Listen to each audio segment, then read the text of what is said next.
Hello, everybody. We invite you to watch the Wake Up Miami morning show, affectionately known as the WUMMS Show, with your host, Andre So. And I'm Lanice Rochelle. Make sure that you are tuning in every weekday from 9 a.m. to 10 a.m. And you'll catch the hottest morning show in America. Yeah, we're going to say that. Right. The hottest morning show in America. I said it. America. I did. Only in America. Listen, that part. You can catch some positive affirmations. National days. News, shenanigans, local, national, the whole nine, and the dance off. So don't miss the show. Yeah, don't miss it. Want to drink? Drink on it. Drink on that.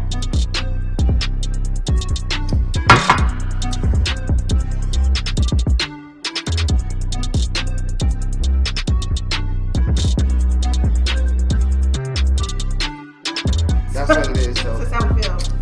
So you make sure that you tune in. That's how we feel.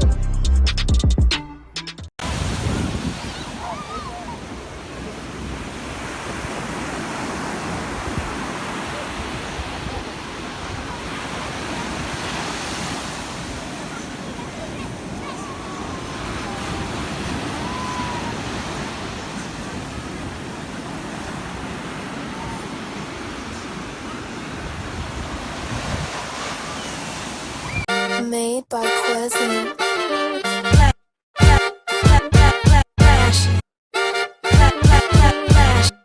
Miami Morning Show. You watching the wake up, the wake up, the wake up, the wake up, the wake up, the wake up, wake up. Miami Morning Show. You watching the wake up, the wake up, the wake up, the wake up, the wake up, the wake up, wake up. Miami Morning Show. You watching the wake up, the wake up, the wake up, the wake up, the wake up, the wake up, wake up. Miami Morning Show. You watching the wake up, the wake up, the wake up, the wake up, the wake up, the wake up, wake up. Miami Morning Show. You Miami Morning Show. You watching the Miami Morning Show. You watching the wake up, the wake up, the wake up, the wake up, the wake up, the wake up, wake up. Miami Morning Show. You watching the wake up, the wake up, the wake up, the wake up, the wake up, the wake up. Miami Morning Show. You watching the wake up, the wake up, the wake up, the wake up, the wake up, the wake up, wake up. Miami Morning Show. You watching the wake up, the wake up, the wake up, the wake up, the wake up, the wake up, wake up. Miami Morning Show.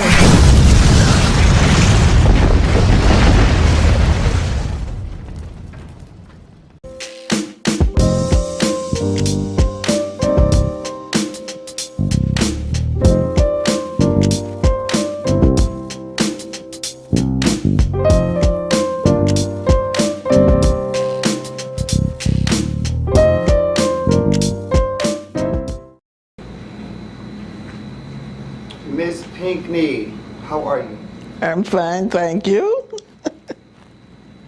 Tell us a little bit about yourself and where you're from and where you grew up and what was it like at that time? I'm from Miami, Florida.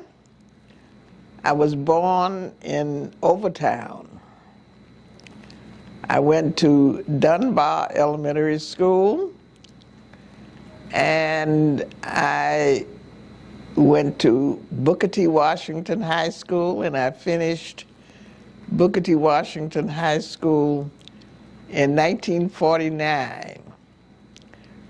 And then I went to Talladega College in Talladega, Alabama, and I finished in 1953. And then I went to Chicago, Illinois. I worked as a group worker in Chicago. I stayed there for 2 years and then came back to Miami and began a teaching career at Dorsey Junior High School, where Mr. Samuel Coyne was the principal. He was the one that hired me. And I also worked at Edison Senior High School. I was the first black counselor at Edison, but that could be a controversial thing because the first black counselor at Edison was Juanita Hamberry, but she was an assistant principal at North Dade Senior High School, and she said that she was demoted because of integration. And she sued the school board because she said she was not a counselor. She was supposed to have been promoted or kept the same title as an assistant principal. And she won her case. So they hired me. So I became the first, I guess you would call legitimate counselor at Edison, black counselor. I wasn't the first counselor, I was the first black counselor at Edison Senior High School. And then I became assistant principal at South Miami Junior High School. And I remained there for 20 years. I worked for the Miami-Dade School Board for 36 years. And then I retired. And I got interested in historic preservation, and I founded the Historic Hampton House Community Trust. And the purpose of that was to restore and save the Hampton House. Tell us about the Hampton House. Well, the Hampton House was an elegant place, a very beautiful place back in the days of segregation. It was the place of choice where people from all over the country, entertainers stayed here, dignitaries stayed here, and they just had a good time here. There was good entertainment, good food. People just enjoyed the ambiance and the atmosphere of the Hampton House. The Hampton House was owned by a Jewish couple, and they saw the need to have a place where black people could enjoy themselves in a first-class place. And so this was the place, the hotel, whenever Dr. Martin Luther King was in town, he stayed here. Muhammad Ali stayed here. Malcolm X stayed here. Jackie Robinson stayed here. Nancy Wilson, entertainers like Nancy Wilson and others stayed here. We have videos of their being here. Dr. Martin Luther King said a version of his I Have a Dream speech here at the Hampton House before he said it in Washington, D.C., in the March on Washington. And Muhammad Ali had his victory party here when he beat Sonny Liston. And Malcolm X proselytized Muhammad Ali to the Muslim faith here at the Hampton House. So there was a lot of historic things going on, as well as the entertainment. And so one day a lady, and this was a white lady, by the name of Kathy Hirsch, came to me, and she said that she had heard some information about the Hampton House. And the information that she heard made her believe that this building should get historic designation. And she was wondering, somebody told her to contact me to see if a group that I was working with would sponsor the historic designation of the Hampton House. So I told her to come to one of the meetings of the African American Committee of Dade Heritage Trusts. And she came to that meeting. She had 3 videos, one about the Hampton House, and well, all of them were substantiating, actually, that the Hampton House needed historic designation. And so we discussed it, and we voted to sponsor the historic designation of the Hampton House.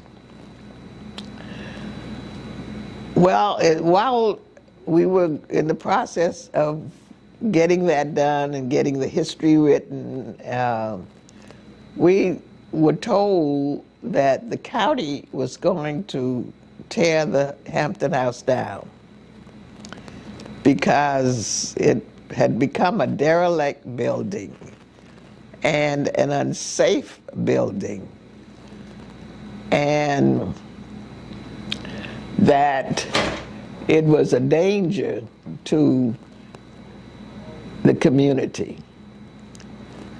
And so what we were just confused about that, because we were looking at the historic value, and we decided that we wanted to fight that. So we went to the county and we said, we don't want you to tear the Hampton House down. We need to preserve it. And so the final result of that was that we did get the county to stop the demolition. I went to Louis Pinellas, and his brother was the mayor at the time, Alex Pinellas. And we asked for a stay of demolition. And so when I talked to Louis said, well, the mayor cannot stop the county from doing its job. What you need to do is to get your people together. Can you get your people together and have a demonstration in front of the Hampton House?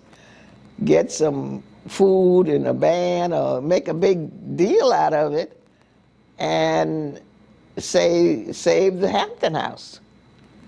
So I said, Louis, we don't have any money to pay a band to come out there and buy food and do all this you're telling us to do. So he said, well, can you get the people out there? So I said, yes, I think I can get the people out there. He said, okay, if you can get the people, I'll get the band and I'll get the food, but it's gonna be Cuban food and a Cuban band. So I said, I don't care what kind of food and I don't care what kind of band. It's just as we do it and do whatever it takes to save the Hampton House from demolition. And so we had that demonstration, and the mayor came, and Barbara Carey Schuler came. She was the commissioner at that time. And so we got the mayor to say that they were going to do a stay of demolition for the Hampton House. And so then people started saying, well, how are you going to restore it? Where are you going to get the money from to restore it? So I said, well, we don't have any money. So somebody told me about the general obligation bond program. And they told me to apply to try to get some money to see if we could get money for the restoration of the Hampton House. So I got the application, but when I got the application, I didn't know how to fill it out because it was asking you what you're gonna do with the money. So I couldn't say what we're gonna do with the money. That required an architect, and I'm not an architect. So I went to Richard Heisenbottle. He was on the board of Dade Heritage Trust. And I asked him to fill, and he's a historic preservationist. I asked him if he would fill out this application for me. So he told me that he would have to come to the Hampton House and go over it to see what the needs were. So I met him here at the Hampton House, and when I saw him, he came in his GQ suit and his Mercedes Benz, and this place was filthy and nasty. And I apologized to him for not telling him what condition the Hampton House was in. So he said, "Oh, that's okay." And he went all over this place. And he filled out the application for me and signed it. And so that meant a lot. And when we found out that we had been accepted in the general obligation bond program for $4.7 million, we were very happy. But the county took so long to put the bids out that the first company that got the bid, after they came here and looked at the place, they said that was not enough money, and they turned the bid down. So then they said that we needed at least $5-point-something million because the place was in such a bad shape. So then the county put the bid out again, and that was for 5-point-something. I don't remember exactly what it was, but anyway, another company got the bid, and when they checked it out, they said, "That's not enough money. We can't do it for that." So they turned it down. So it's the second time it's been turned down. By this time, Commissioner Edmondson was the county commissioner for District 3. And they said that it would take $6-point-something million in order to do it, a portion of it, because the building still is not completed, but at least it's usable. And so Commissioner Edmondson was in fact, she was the one that got the 5-point and she got the 6-point. And so she got the money that we needed in order to start the construction of the restoration. And I'm ever grateful to her for being able to do that. So it took, I started working on this in 2001, and we were not able to get into the building until 2015. So it took that long for us to, and we had so many people who came and wanted to help, but then they got tired because nothing was happening, and they were saying, well, it's never going to happen. They had given up. There were so many people that gave up. But, you know, I just felt that God was going to come through. I had faith in God, even though many times it looked like nothing was happening and people got discouraged. But, you know, I just kept the faith. And so we have come to where we are now and what you see here now. And we still have work to do, because on the second floor, we are hoping to get a dance studio and a recording studio. That has not happened yet, but we're still working on that. So we still have some work to do. But I never give up, because I keep the faith. And the Hampton House is one of the projects that I've worked on, as well as the Lemon City Cemetery. Tell us about the Lemon City Cemetery, right quick, and your involvement in that. And why did you become involved in that? Well, with the Lemon City Cemetery, someone who worked for the county called me and said that they were going to build 3 affordable housing units on this property, and they're digging up and they're finding human bones. And nobody knows anything about it. And they believe that it's a cemetery. So, and you know, something needs to be done. Well, the city of Miami had given these developers permission.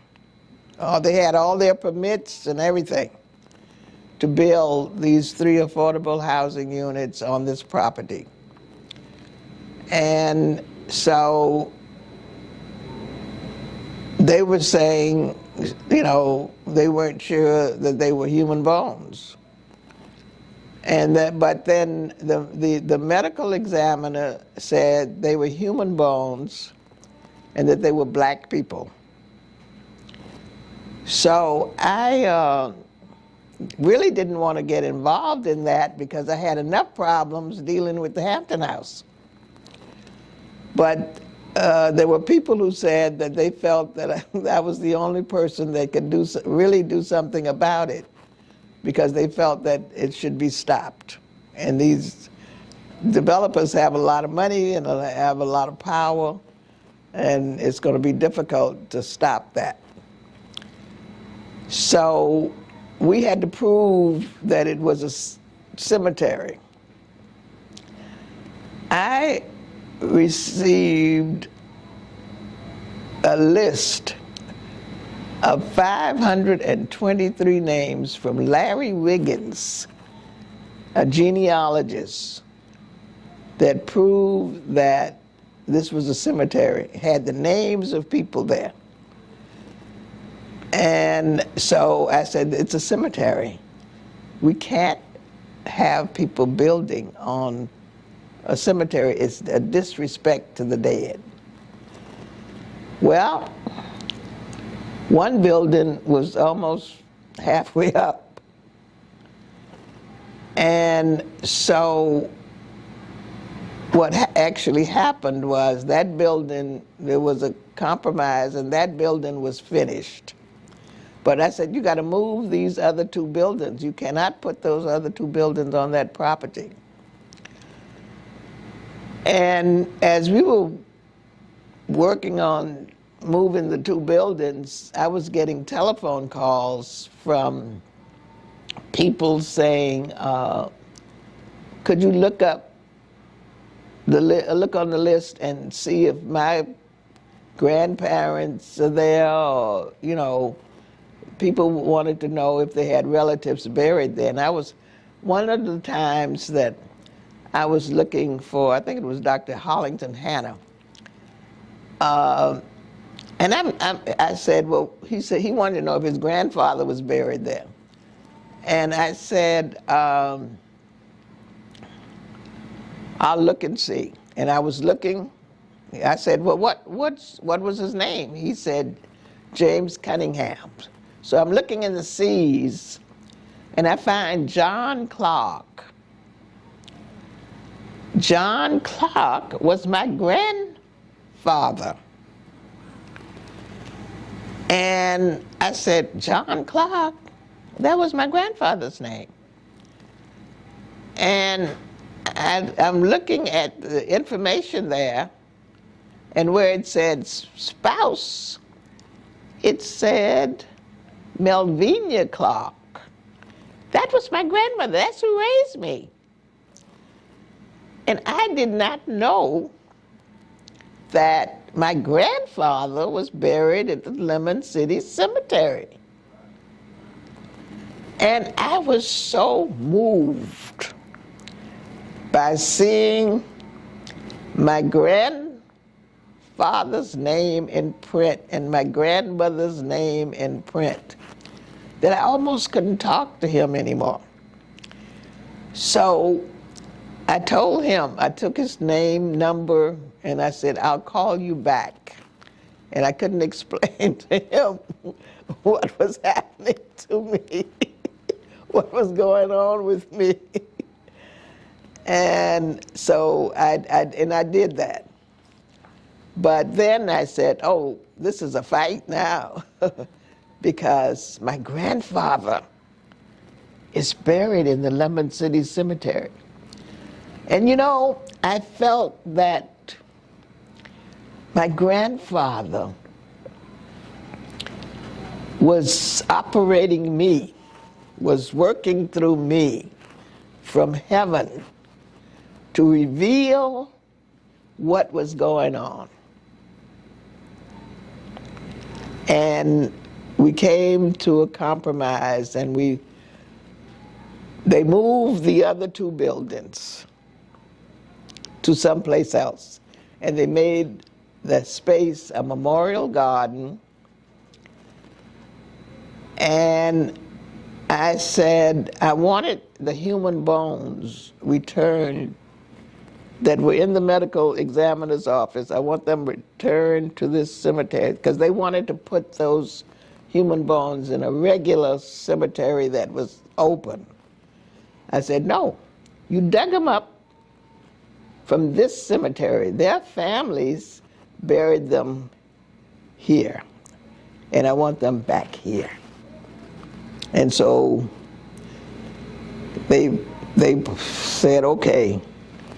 And we had a reinterment service. The human bones were placed in 2 caskets. Range Funeral Home took care of it. And we had a reinterment service out there at the Lemon City Cemetery. And most of the people were from the Bahamas. Most of the people that were buried out there in the Lemon City Cemetery were from the Bahamas. They were the pioneers. They were the people who did all the menial work in Miami to make Miami what it is today. They beautified, they did the gardening work, they did the farming. They showed what to do with the coral rock and how you could build houses with coral rock. And, you know, our history is lost. And we've got to tell the story. We're the foundation of the community. And nobody knows it, and it's not respected. So we need to learn our history and to tell our history and to give ourselves the respect that we are due for what we have done in the past in laying the foundation for this community. And so I am still on the fight, or in the fight, for historic preservation and for telling our story. And so that's why I think that what you're doing in helping to shed light on the foundation of our community, on the culture of our community, on the heritage of our community, on the legacy of our community. We got to tell the story. The story has to be told because it has not been told. And we got to give ourselves respect. And this is the only way we're going to do it. So I congratulate you on what you are doing to help in telling the story. And for the camera, please state your name. My name is Enid Curtis Pinckney. And your age, Miss Pinckney, if you can. Your age. My age, I'm 90 years old.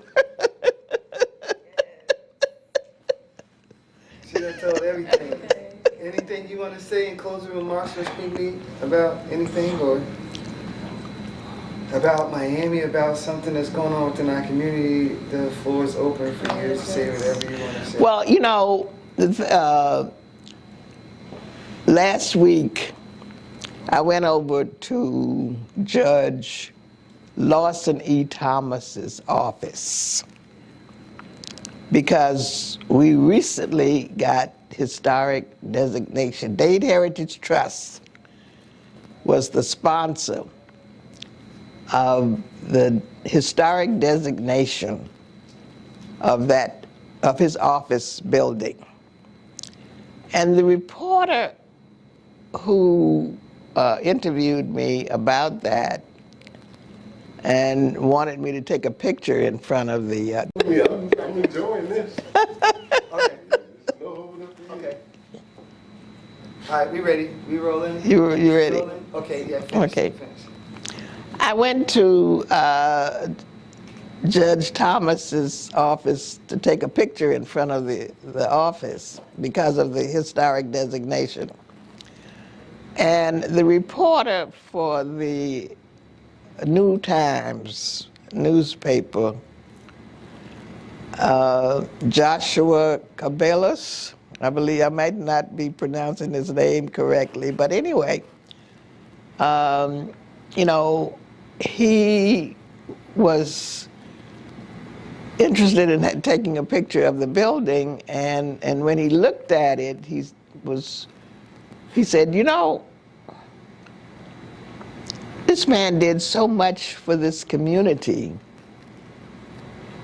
And look at this building, you know, with the paint on it.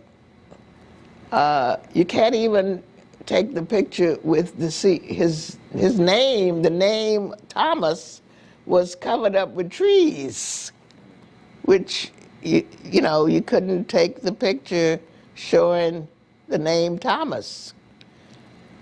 And he wondered why the community let that building look like that.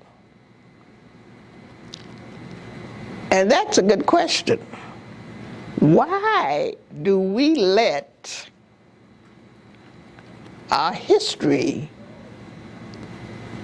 look like that? Why are we not doing anything about it? And that's what I want to say. That's the question that I want to ask people in Miami. Why are we not respecting our history? Why aren't we not doing more about shedding or spreading our history so that the young people can understand from whence they have come. And I want somebody to answer that.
Folk Life Friday is an open-air market event that features vending entrepreneurs, music and entertainment, along with community economic development. It started as a yearly event when Commissioner Arthur Teal was in office and has grown to a monthly community event. Jackie Bell is the founder of New Washington Heights CDC.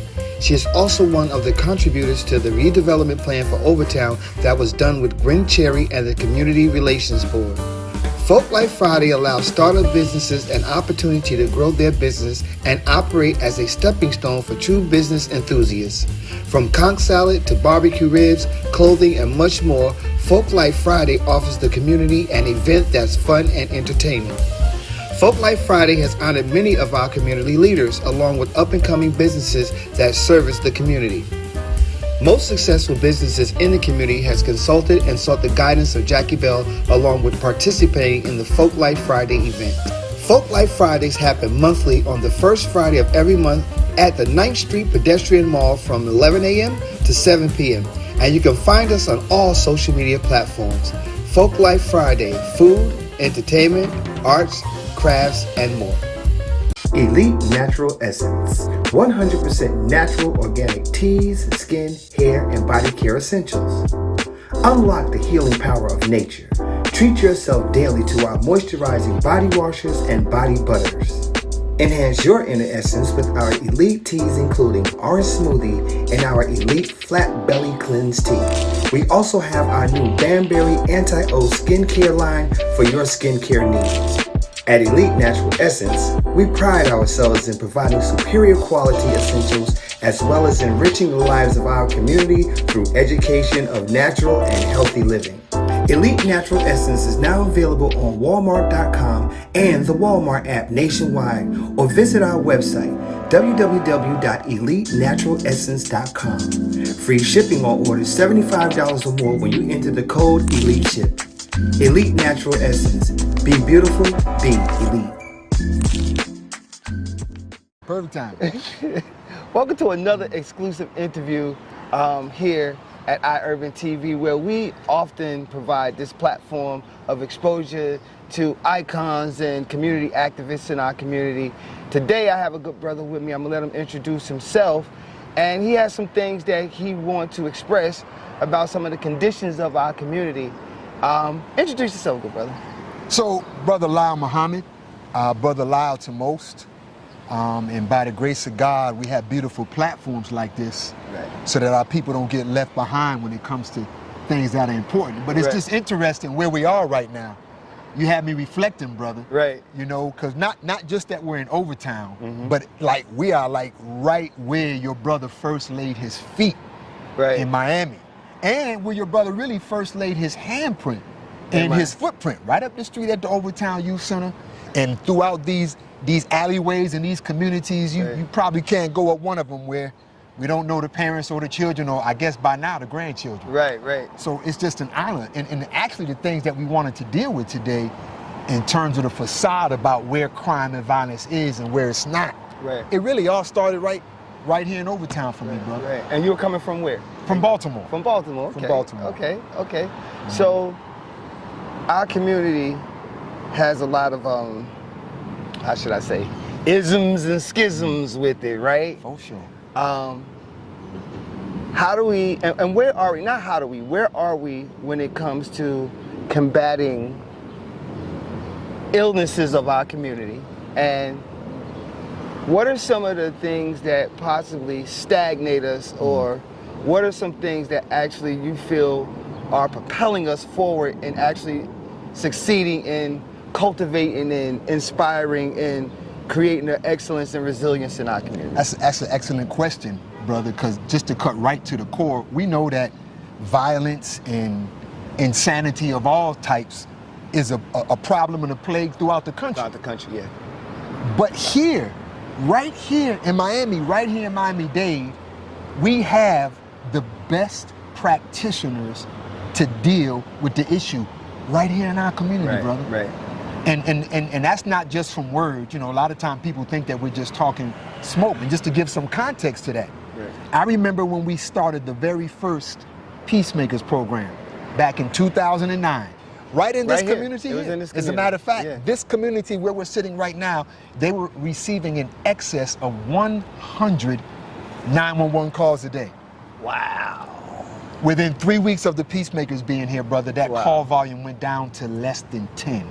Wow. Started all right here. But I mentioned that because in the backdrop, we made a promise then that we would bring the best practices and the best practitioners to where we live. And it's not just us bringing it. You know, we serve a higher power. And that God family, and this gangbanging number one, that God that we all serve, that some of you may think is different, we need to stop the religious gangbanging, because that's one of the things that's holding us back.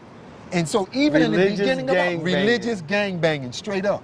As a matter of fact, the first Overtown program for Peacemakers, we actually were partnered with Pulse.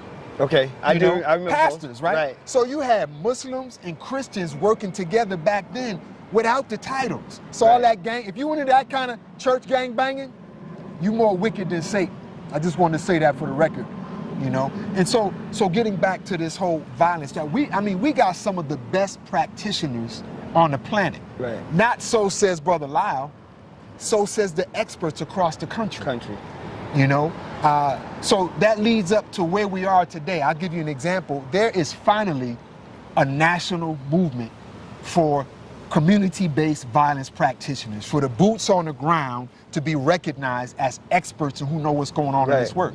So as a matter of fact, there's a White House initiative going on right now that's being run by Achilles Sherrill, and according to them, what we have here in Miami-Dade is far beyond what you see across the country. But the gangbanging, it's not just in the halls of religion, it's also in the halls of politics. Gotcha. You know, the halls of politics, and politics. Yeah, politics, you know, and I just want to be clear, because I want to set the record straight on a couple of things on that note. You know that we come from the do-yourself school, family. We're not going to ever stop, and we will be successful with or without the politics of politics. But why do we need to talk about politics? I remember learning early on in school, brother, that politics determines who gets what, when, and where. Right. And our politicians, some of them, and I'll be specific in a moment, have determined that we won't get what we need where we need it. You know? Right. And so it's worse than what we used to call back in the day as young men growing up, when another brother would try to get in the way of you trying to spend time with one of your young ladies. It's called blocking. Oh, is that what it's called? Well, it's called C blocking, but we're not gonna say the word. But it's worse. You know why I bring that up? I say it's worse though. You know, add a little brevity to it. But when people look at the ones on the street that are pulling the triggers, right? When people look at the ones on the street, you know, who are using the drugs and tearing up our community, they look at them as the worst of society. Yeah. I look at failed political leadership as a mass murderer. And I'm just being real with it, brother. That's deep. You know, just to give some specific examples from a historical context. Right. When we first started the Peacemakers program here back in 2009, it was a 3-month pilot program. Our commissioner then, in good standing, Michelle Spence-Jones, she came under attack. Right. And was removed from office, although later acquitted. Right. Remember that. Right? Yep. And so here's where you got to give some shout outs too. So in that process, Richard Dunn becomes the commissioner in the 5th District. Right. And I love my brother. And this is a perfect example of how things can go. Right. Because when he first took office, like any other politician, you're not worried about the other person's agenda, you got your own agenda. Right. So even though we had that tremendous success with that Peacemakers program, stopping violence in Overtown, which is out of control today, back in 2009, it got put on the side. Right. I'll never forget the day. This was with Pulse again. We had about 100 youth down at City Hall. Travis McNair, who was the last unarmed black man gunned down by police in a series of Miami City police shootings where 6 black men were gunned down by police, all of them unarmed, in less than an 11-month period. Wow. And I remember bringing those children there. And I remember Commissioner Dunn on that dais, realizing what was going on, tears flowing down his eyes. And he apologized. He admitted, right, you know, the political agenda's gotten away. Right. But we've been ever so close since then, you know, but he realized that for us not to be working together is costing lives, you know, and so just to fast forward on that. So Overtown never saw another Peacemakers program since. Right. It wasn't, because when I landed in 2010, it was 2011. Right. It was gone. Right. Like you were at the Overtown Youth Center, That's but right. that was it. Right. That was it. There was no, I hadn't heard of the Peacemakers until it came back up with the... And the success that they were having on the street, unprecedented. Right. Unprecedented. Right. You know, and so why do I mention that? Because an opportunity to have violence prevention and wellness in our community, it was blocked. Okay. So let's fast forward. 2018, we receive a call from Commissioner Edmondson at that time, from District 2 on the county. Right. There were 4 young men that were shot in Liberty Square. Right. 2 of them died. Remember that, yeah. Right. One of them we used to work with, as a matter of fact. And so we were called to a meeting, but so many of the political officials wanted to attend the meeting that they had to call a sunshine meeting. And so at that meeting was the mayor of the county, the mayor of the city, the co-chair and chair commissioners, along with 2 other commissioners, day commissioners, Department of Juvenile Justice head, the lawyers, the whole 9, you name it. And, you know, people can get that message if they want. Right. And the police chief and the police director. Right. They went around the whole room, and this is on video, family, Right. offering solutions. The only community group at the table was the Circle of Brotherhood, because we were asked to be there. Right. Myself and Brother Leroy Jones representing us. Do you know no other politician, nor policing, nor juvenile official offered one solution? And that's when we first presented our community wellness and violence prevention program in 2018. Right. You know, so long story short on that, it got chopped down to us having to do a contract with the county where we were putting what we do inside of another structure Right. called the GVI Initiative, right? And why do I mention that? Because if we didn't do that, we wouldn't have that established right now. Right.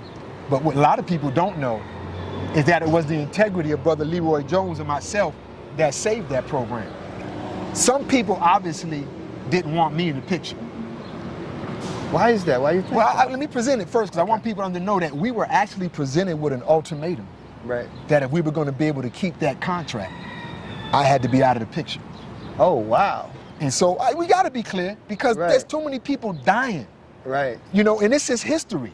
And people think that we're just running off the mouth and not that we actually know how to solve the problems in our community when it comes to crime and violence. And so to save the program, I stepped away. But we never stepped away from doing what we know works. Doing the work. Doing the work. Right. So let's fast forward. Mayor Carver becomes elected mayor.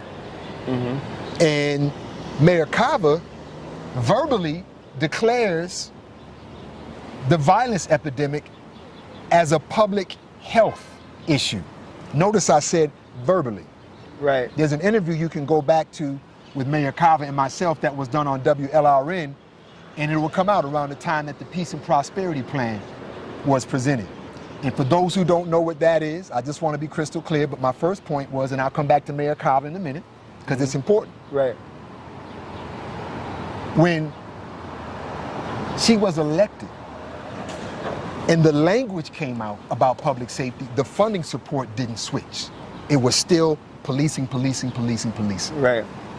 And so those of us in the community that could serve crime and violence from a public health standpoint, basically were left with nothing to work with. And so Commissioner Hardiman, he introduces the $90 million contract with the FTX contract specifically to deal with what? Gun violence? And the Circle of Brotherhood purposely is nowhere to be found in it. Purposely. Let's talk about some more gangbanging. Right. You know, hey, we keep it real here, family, because it's really sad, you know, that, you know, because I vote for someone who I grew up working with right here in Overtown, who happens to be running against you, it appears as though there's been a vow taken to make sure that the Circle of Brotherhood in particular doesn't get funding that deals with violence. Now, I want to say on record right now, while all of this is going on locally, national organizations are endorsing our work left and right. The Giffords Foundation have partnered with us because they see the work that we're doing. The Moms Demand Action, that group that was started out of Sandy Hook, have bonded behind us. I can go on and on and on. But my point is, locally here, it seems that there's some strangulation. You think you're attacking individuals, but it's our community that's not getting it. Now prove me wrong. Anything I say here in public, because people say what they want to say, but in public. So I purposely have seen, you know, and I think Keon at heart is a good brother. Right. You know, him I could say I had a developed relationship with, you know, because he was concerned and is concerned about the affairs. And I think he represents, you know, what our good brother Du Bois called one of our great talented 10th. You know, I get that. Right. You know, but the political stuff, that's getting away and lives are being cost. Prove me wrong. Prove me wrong. You know, which leads to what's going on in District 5 right now. Can you imagine an organization like ours that started back in 2012 has never had the staff to do the work that we need to do? Right. Never. Ever. You know, Mayor Suarez, much credit, caught wind of one of our housing programs. And see, a lot of people don't know, the work we do is transformational. We're not just doing programs. People are never the same. So, long story short, the American Relief Funds come in. Mayor Suarez earmarks $1 million to come to the Circle of Brotherhood. Now, for those who don't know about those emergency relief funds, they were based upon two things. They were based upon the COVID epidemic, but also on the social justice movements that were taking place after George Floyd died. Right. There's only one organization today in Miami City that has not received their earmarked fundings from the mayor. And that's the Circle of Brotherhood. And it's not because of Mayor Suarez. It's because of the commissioner who sits in District 5, to be quite frank. You know, and Christine King, she can't have anything personal against me, because let's be real, she doesn't even know me. I had one 30-second conversation with her maybe 5 or 6 years ago at a Malcolm X birthday celebration at the MLK building. Right. But it's obvious to me that there's political agendas that are getting in the way of the work. We presented a wellness and violence prevention program for our community that has yet to hit the ground because of one commissioner.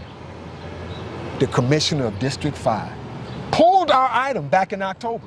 Mind you, just got into office, and I just got to be real about it. By the time January had came around, $800,000 had already been funneled to the MLK Center, which she used to be the executive director of.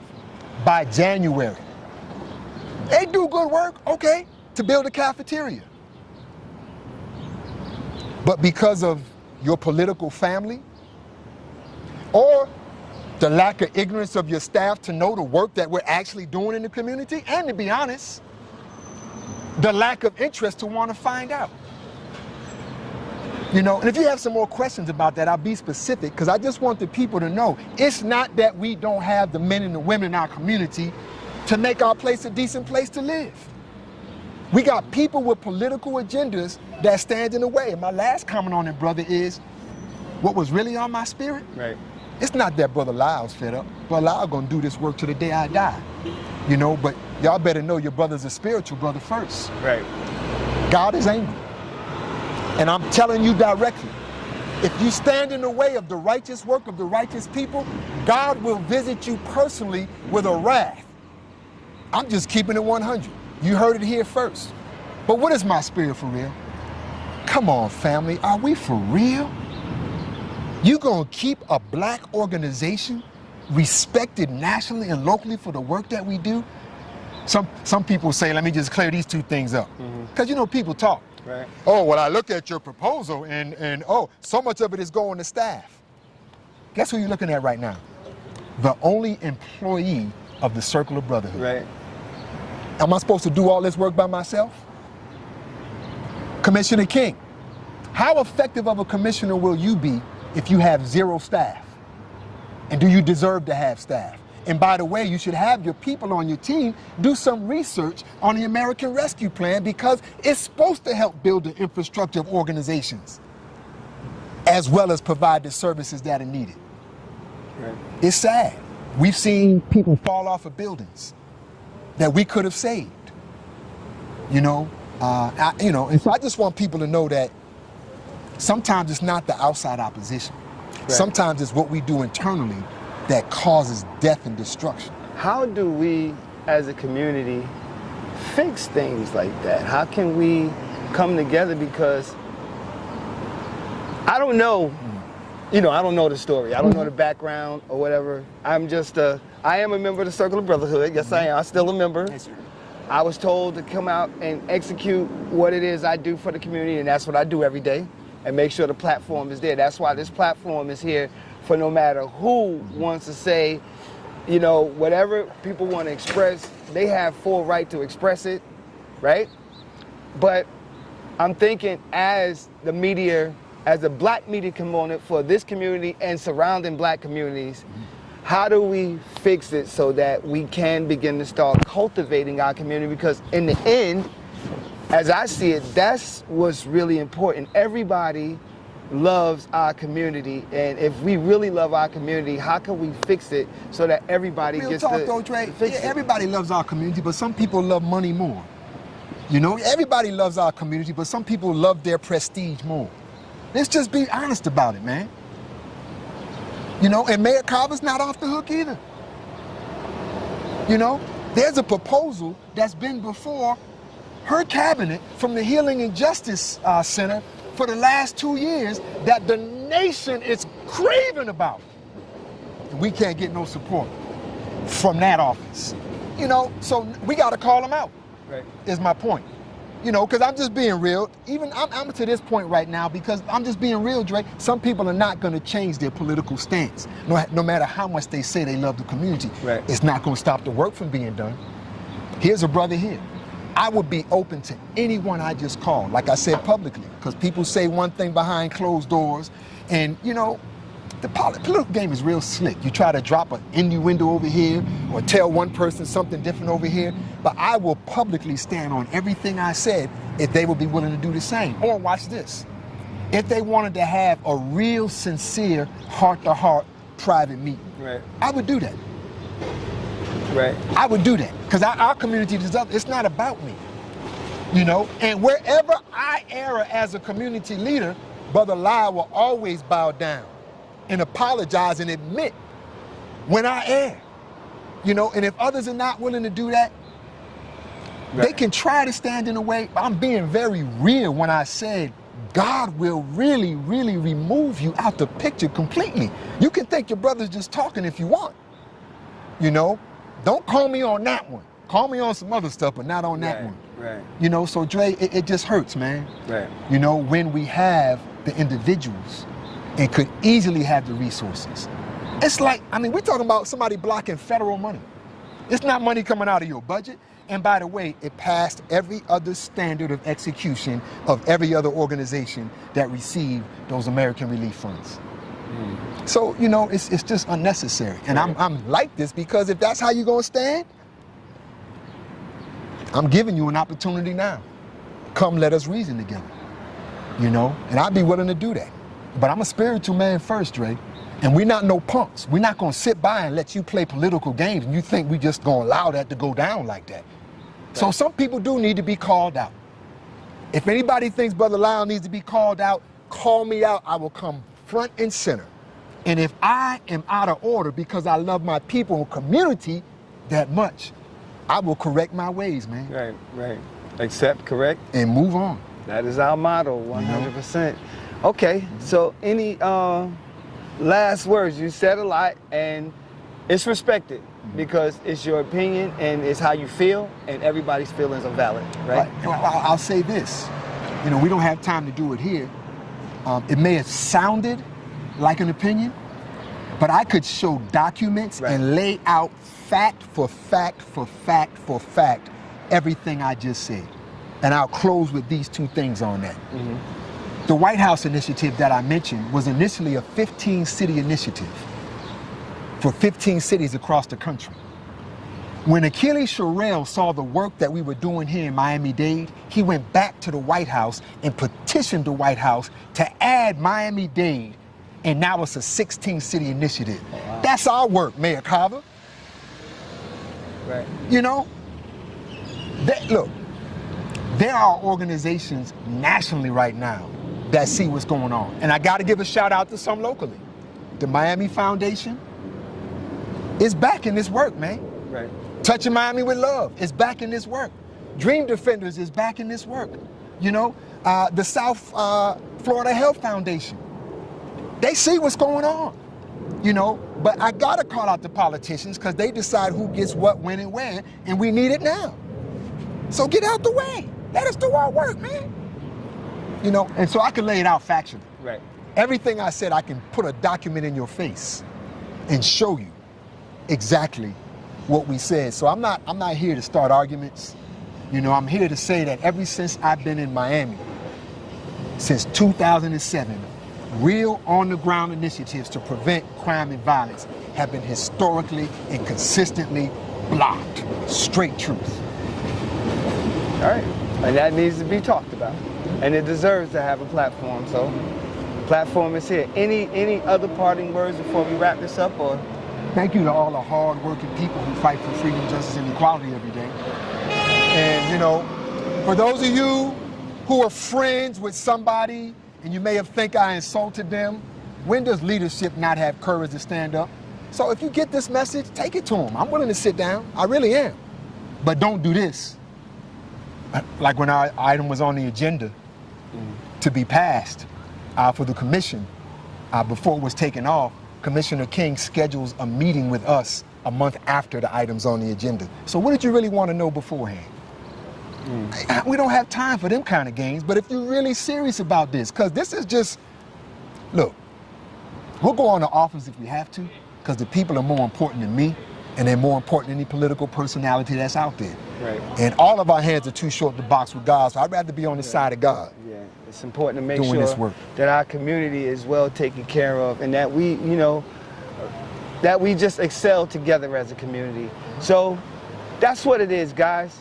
All right, and we're happy to have you on this platform, big time. We're happy to have you. And if they want to come on, and we can come on together. Together. I'm open. I'm open too. I'm open. But we'll provide the platform so that we can make sure that our community bonds and grows together. So at the end of the day, that's what we stand for. 100% the community and 100% building black excellence in our community.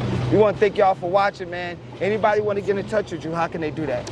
You can reach me by, you can contact me through the Circle of Brotherhood, www.circleofbrotherhoodmiami.org. Email is Lyle, L-Y-L-E, at cobmiami.org. Lyle at cobmiami.org, and check out Brother Lyle Muhammad on Facebook. That's what it is. And Instagram, I think. Brother Lyle 1, something like that. We love you, community. Peace and blessings, family. Much love.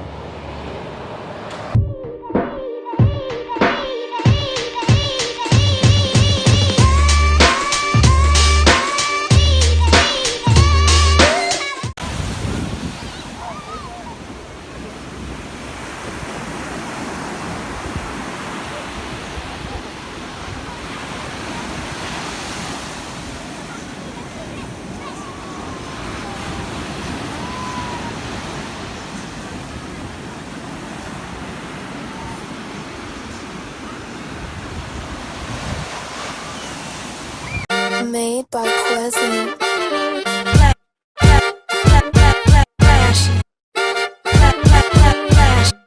Miami Morning Show. You watching the wake up, the wake up, the wake up, the wake up, the wake up, the wake up, wake up. Miami Morning Show. You watching the wake up, the wake up, the wake up, the wake up, the wake up, the wake up, wake up. Miami Morning Show. You watching the wake up, the wake up, the wake up, the wake up, the wake up, the wake up, wake up. Miami Morning Show. You watching the wake up, the wake up, the wake up, the wake up, the wake up, the wake up, wake up. Miami Morning Show. You